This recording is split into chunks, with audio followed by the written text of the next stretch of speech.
না সিরাজগঞ্জ ট্রেনে যাবে না, এটা এত ভিড় না। কারণ অনেকক্ষণ বেড়ায় আছে, খালি গেছে সিরাজগঞ্জ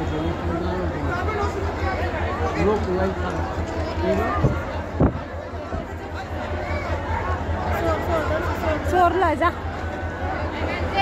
ঢাকা থেকে ছেড়ে আসা সিরাজগঞ্জ বাজার অভিমুখী আন্তরাগড় সিরাজগঞ্জ এক্সপ্রেস ট্রেনটি অল্প কিছুক্ষণের মধ্যেই 3 নম্বর লাইনে শুরু হবে।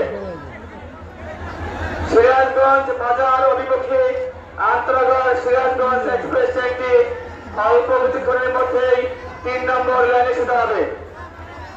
আপনারা যারা আন্তরাগড় সিরাজগঞ্জ এক্সপ্রেস ট্রেনের টিকিট সংগ্রহ করেছেন 2 নম্বর প্ল্যাটফর্মে গাড়ির জন্য অপেক্ষা করুন। আর যারা এখনো টিকিট সংগ্রহ করেননি